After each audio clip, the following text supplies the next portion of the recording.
السلام علیکم میرے اسلامی بھائیوں، آج سے ہم ایک نئی احادیث کی سیریز اسٹارٹ کرنے جا رہے ہیں، عمل مختصر ثواب زیادہ کے نام سے، جس کے اندر ہم آپ کو ہر سنڈے ایک ویڈیو دیں گے اور ہم اس کے اندر آپ صلی اللہ علیہ وسلم کے خود بتائے ہوئے وظیفے دکھائیں گے، جس سے آپ کو کم وقت میں زیادہ ثواب ملیں گا۔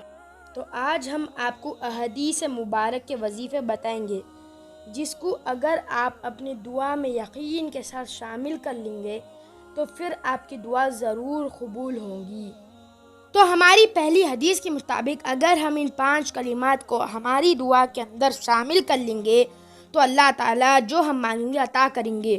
پہلا کلمہ لا الہ الا اللہ واللہ اکبر۔ دوسرا کلمہ لا الہ الا اللہ وحدہ لا شریک لہ۔ تیسرا لہ الملک ولہ الحمد وہو علی کل شیء قدیر۔ چوتھا کلمہ لا الہ الا اللہ۔ پانچواں کلمہ ولا حول ولا قوة الا باللہ۔ تو ہما کو اللہ کی طرف سے امید ہے کہ اگر ہم یہ کلمات کو ہماری دعا کے اندر شامل کریں گے تو اللہ تعالیٰ جو ہم مانگیں گے عطا کریں گے۔ ہماری دوسری حدیث سے ہمیں کو یہ معلوم ہوتا ہے کہ ہمیں کو دعا کرتے ہوئے یا ذا الجلال والاکرام بول کے اصرار کرنا چاہیے، مطلب اس کو بار بار کہنا چاہیے۔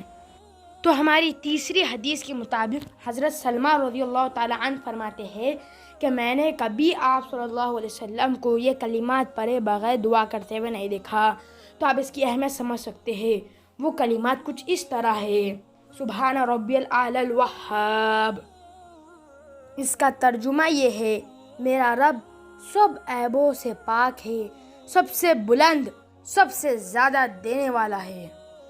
یہ تینوں احادیث جو ہم آپ کو بتائے ہیں، ان کے پکس اور یہ کس کتاب سے لیے ہم آپ کو اسکرین پر بتا رہے ہیں، آپ اس کا اسکرین شاٹ بھی لے سکتے ہیں۔ یہ احادیث بالکل کنفرم ہے۔